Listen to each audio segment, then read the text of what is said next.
Welcome to the Alewife Station bicycle parking cages. This is one of the two new bicycle parking cages that have been installed recently in the last 2 months. One way to get to the Red Line for a lot of people is by bicycle, by using the parts or all of the Minuteman path. So that really is an important connection for a lot of people. So I've arrived at Alewife Station on my bike, and I'm about to enter the bike cage to park. All I need is my Bike Charlie card, and you just tap it, and that unlocks the door. Once you're in the cage, you just need to find an empty place to park your bike. If your bike's not too heavy, it's pretty easy to put them up in the upper racks. You just have to get the front wheel in, and then guide it forward. And then there's a little bump you have to get it over that holds the wheel in, and you just need to attach your lock back here to the chainstay. One of the most exciting aspects of the project was that from start to finish we were able to have these cages operational in about 4 months, which for a large public agency like the MBTA, that rarely happens.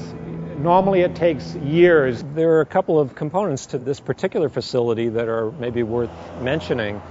One is that it doesn't cost the bicyclist anything.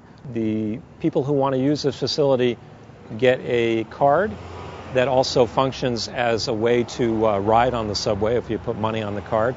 But they use that card to have access to the cage and park their bike safely. In our research, we found that this is one of the first unmanned bicycle cages in the country, at any transit station in the country. As you can see, there are still hundreds of bike parking spaces outside the bike cages here at Alewife, and you're welcome to use them if you can find a space, but they're pretty much full today.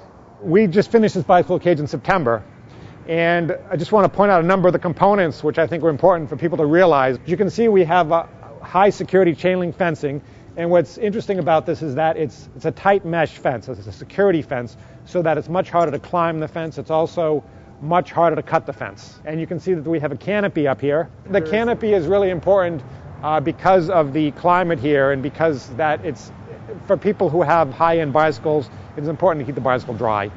And people are just more comfortable locking and unlocking a bicycle when it's someplace that's protected from the elements. You'll notice that on the ceiling here, these black domes here, these are security surveillance cameras. Okay, and there are 4 of these in the cage. They're looking at both the door and also at the interior space. Everything that happens in this cage, even this interview, is actually on film. Also, you can see we have a high level of lighting here. Lighting is also important, especially this time of year when it gets dark fairly early. We have 2 different types of bike parking racks here, partly because we really wanted to try out a couple of different systems. On the right-hand side, you can see the conventional inverted U-type racks.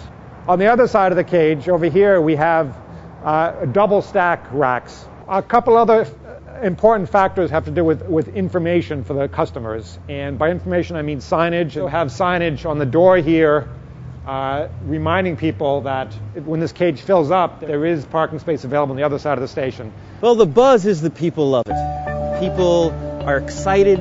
It adds to the general feeling that when you're a bicyclist, you're part of the community. You're part of the mix, that people are respecting your needs and welcoming you in. Well, reaction's been very positive, and I think it speaks for itself that the cage is pretty much full right now. Well, I understand the T is already talking about building more cages. It helps to even more so legitimize and honor the bicycle as a key mode of transportation.